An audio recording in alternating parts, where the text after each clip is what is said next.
रंग की कार खासी तेज रफ्तारी से ब्रिस्बेन के नवाही इलाके के एक सड़क पर दौड़ती हुई आगे बढ़ी चली जा रही थी।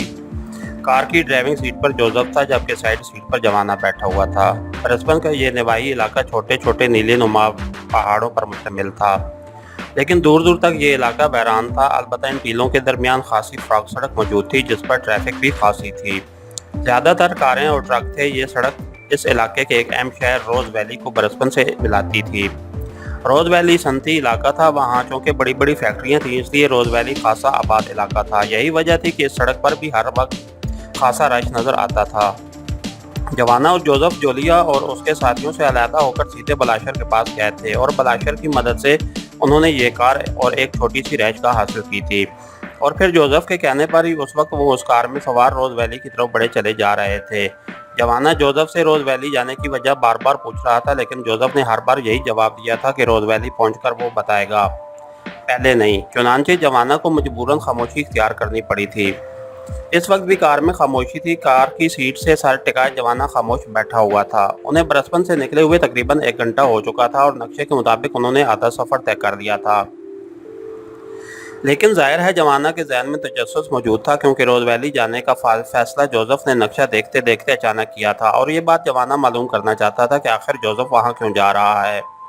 क्या तुम खुशबू का अमल करने रोज़ वैली जा रहे हो? अचानक जवाना ने जोसेफ से मुखातिब होकर कहा, और जोसेफ ने इस बार इस बात में सर हिला दिया।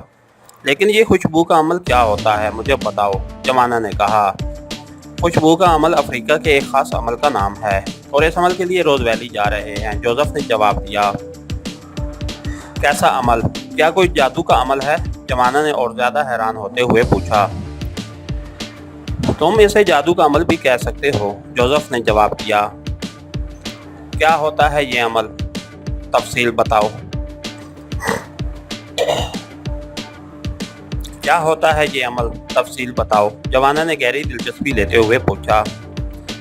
अफ्रीका में एक ख़ास किस्म का दरख्त होता है जिसे वहाँ डोबेरा कहा जाता है।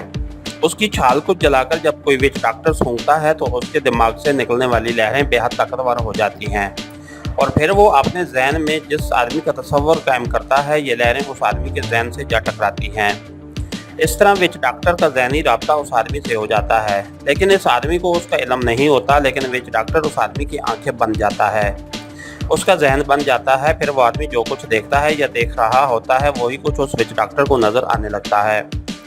जो कुछ वो आदमी सोच रहा होता है वही इस विच डॉक्टर को मालूम हो जाता है और फिर विच डॉक्टर इस आदमी के ज़रिए वहाँ के हालात मालूम कर देता है कि वो किस जगह पर है वहाँ और कौन कौन मौजूद हैं। इस तरह वो जगह ट्रेस हो जाती है और फिर आदमी को पकड़ लिया जाता है। इसे अफ्रीका की ज़बान में खुशबू सूंघने का अमल कहा जाता है, जोसेफ ने तफसील बताते हुए कहा। मैं समझ गया, ये टेलीपैथी किस्म का अमल है, जवाना ने कहा। तुम ऐसा ही समझ लो, जोसेफ ने जवाब दिया।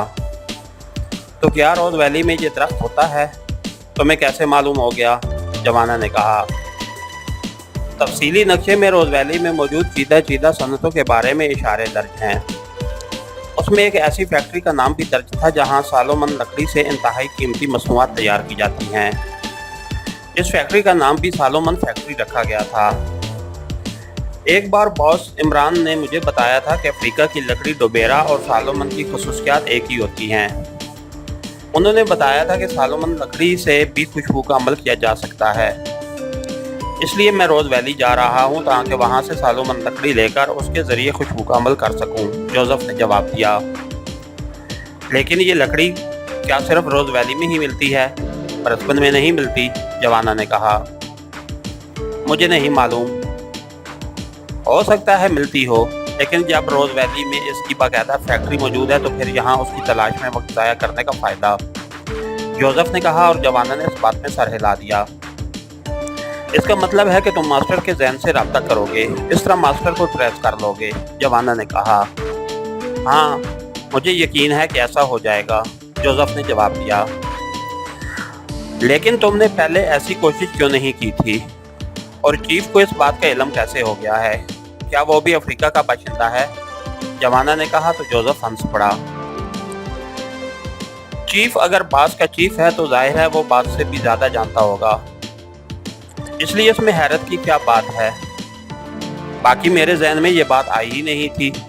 یہ تو چیف نے کہا تو مجھے یہ عمل یاد آ گیا، جوزف نے جواب دیا۔ جوانا نے اس بات میں سر ہلا دیا اور پھر 1 گھنٹے کے مزید سفر کے بعد وہ روز ویلی کی حدود میں داخل ہو گئے۔ یہ واقعی انتہائی جدید ترین اور خاصا بڑا شہر تھا۔ سالومن فیکٹری کا پتہ پوچھنا پڑے گا، جوانا نے کہا تو جوزف نے سر ہلاتے ہوئے کار ایک اخبار فروش لڑکے کے سامنے جا کر روک دی۔ سالومن فیکٹری کہاں ہے؟ جوانا نے کھڑکی سے سر باہر نکال کر اخبار فروش لڑکے سے پوچھا تو لڑکے نے انہیں تفصیل سے پتہ سمجھا دیا اور جوانا نے اس کا شکریہ ادا کیا اور اس نے تیزی سے کار آگے بڑھا دی۔ تھوڑی دیر بعد وہ ایک خاصی بڑی فیکٹری کے سامنے پہنچ چکے تھے جس پر سالومن ووڈ فیکٹری کے جہازی سائن کا بورڈ درج تھا۔ اب اس کے مینیجر سے ملنا ہوگا لکڑی کے حصول کے لیے۔ کتنی لکڑی چاہیے؟ جوانا نے الجھے ہوئے لہجے میں کہا۔ تم کار میں بیٹھو، میں اندر جا کر لکڑی لے آتا ہوں، زیادہ نہیں تھوڑی سی چاہیے۔ جوزف نے کار کا دروازہ کھولتے ہوئے کہا اور پھر اس سے پہلے کہ جوانا کچھ کہتا جوزف نیچے اتر کر تیز تیز قدم اٹھاتا دروازے کی طرف بڑھ گیا۔ کمپاؤنڈ گیٹ میں داخل ہونے کے تقریباً آدھ گھنٹے بعد وہ واپس آتا دکھائی دیا تو اس کے ہاتھ میں سرخ رنگ کی لکڑی کا ایک بڑا سا ٹکڑا موجود تھا۔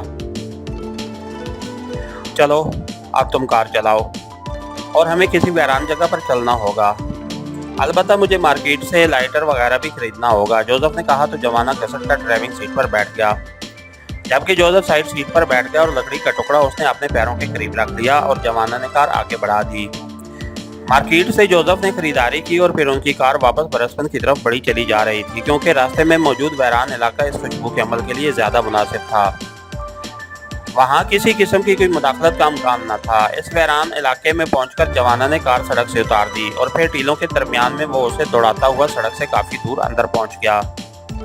بس یہاں روک دو، جوزف نے کہا تو جوانا نے کار روک دی اور پھر وہ دونوں کار سے اترے۔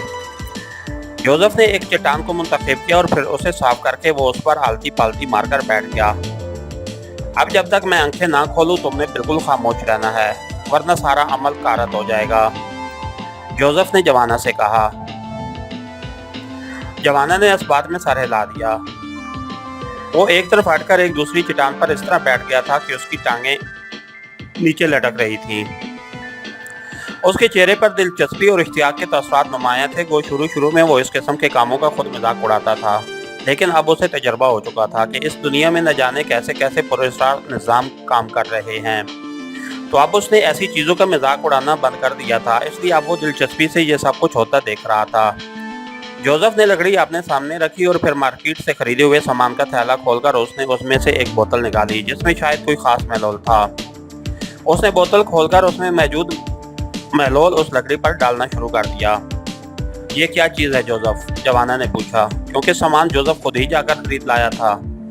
یہ ایک خاص محلول ہے، اسے لکڑی نہ صرف جل پڑے گی بلکہ دیر تک جلتی رہے گی تاکہ زیادہ سے زیادہ اور مسلسل دھواں پیدا ہوتا رہے، جوزف نے جواب دیا اور جوانا نے اس بات میں سر ہلا دیا۔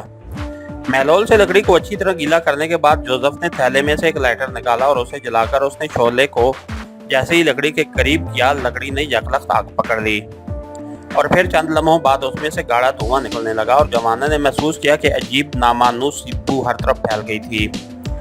جوزف نے آنکھیں بند کر لیں اور ناک سے زور زور سے سانس لینے شروع کر دیے، پھر وہ خاموش اور بے حس و حرکت ہو کر بیٹھ گیا۔ دھواں اس قدر گاڑھا اور زیادہ تھا کہ جوزف کا چہرہ اس دھوئیں میں جیسے چھپ سا گیا تھا اور پھر تھوڑی دیر بعد دھوئیں میں کمی آ گئی اور آہستہ آہستہ وہ ختم ہو گیا، لیکن جوزف آنکھیں بند کیے اس طرح بے حس و حرکت بیٹھا ہوا تھا۔ جوانا کو یوں محسوس ہو رہا تھا جیسے جوزف زندہ انسان کی بجائے پتھر کا بت ہو۔ یوں لگتا تھا جیسے جوزف نے آنکھیں بند کرنے کے ساتھ ساتھ سانس لینا بھی بند کر دیا ہو۔ جوانا خاموش بیٹھا ہوا تھا، جوزف کا چہرہ سرخ ہو رہا تھا اور یہ سرخی لمحہ لمحہ بڑھتی چلی جا رہی تھی۔ جوزف کے سیاہ رنگ پر چھا جانے والی اس سرخی سے اس کا چہرہ چمکنے لگ گیا تھا۔ پھر تقریباً نصف گھنٹے بعد اچانک جوزف نے ایک جھٹکے سے آنکھیں کھولیں تو اس کی آنکھیں خون کبوتر کی طرح سرخ ہو رہی تھیں۔ اس کے ساتھ ہی اس نے زور زور سے سانس لینے شروع کر دیے۔ جوانا اب بھی خاموش بیٹھا ہوا تھا اور پھر آہستہ آہستہ جوزف کا چہرہ نارمل ہوتا چلا گیا اور اس کی آنکھوں میں ابھرنے والی سرخی بھی کم ہوتی چلی گئی اور پھر وہ یکلخت اٹھ کر کھڑا ہو گیا، لیکن اس کے ساتھ ہی اس کے چہرے پر غصے اور افسوس کے ملے جلے تاثرات ابھر آئے۔ میں اس عورت کو فنا کر کے رکھ دوں گا، मैं उसे ऐसी इबरतनाक मौत मारूंगा कि दिल शनेरे की पतरूहें भी उस औरत के अंजाम पर सदियों रोती रहेंगी। जोसेफ ने यकलख्त गुस्से से चीखते हुए कहा तो जवाना घबराकर चट्टान से उतरकर खड़ा हो गया। क्या हुआ है जोसेफ, क्या हुआ है? जवाना ने परेशान होते हुए कहा। उसके जहन में जोसेफ की हालत और उसकी बातें सुनकर यही ख्याल आया था कि लकड़ी के धुएं ने जोसेफ के जहन पर कोई गलत असर कर दिया है। इस बदबख्त औरत सोसन ने बास को अपाहिज करके हमेशा के लिए माजूर कर दिया है। ओ गॉड, काश बास की बजाय मेरे साथ ऐसा हो जाता, जोसेफ ने कहा तो जवाना के चेहरे पर पहले से ज्यादा तशवीश के आसार उभर आए। क्या मतलब? मास्टर कैसे माजूर हो सकता है? क्या हुआ है, मुझे तफसील से बताओ, इस बार जवाना ने चीखते हुए कहा। बास एक औरत सोसन की कैद में है जिसका ताल्लुक किसी ब्लैक शैडो नामी तंजीम से है। वो एक कमरे में मौजूद है और व्हील चेयर पर बैठा हुआ है। मैंने उसके जहन को टटोल लिया है।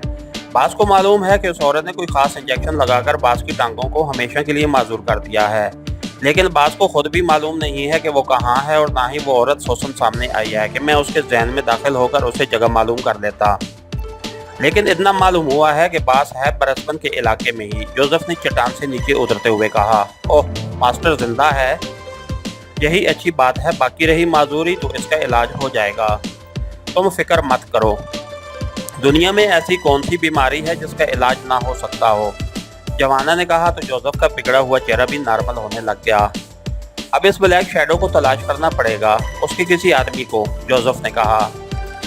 उसकी फिक्र मत करो, बलाशर लाजमन ब्लैक शैडो के बारे में जानता होगा। एक बार उसके बारे में मालूम हो जाए फिर हम खुद ही मास्टर को उसकी कैद से आज़ाद करा लेंगे। आओ चलें, जवाना ने कहा और तेज़ी से मुड़कर कार की तरफ बढ़ गया। इसके साथ ही हमारी आज के एपिसोड का इख्तिताम हुआ। कहानीकार चैनल को लाइक कीजिए, सब्सक्राइब कीजिए और बेल आइकन को प्रेस कर दीजिए ताकि हर आने वाली नई वीडियो आप तक बर वक्त पहुँच सके। शुक्रिया।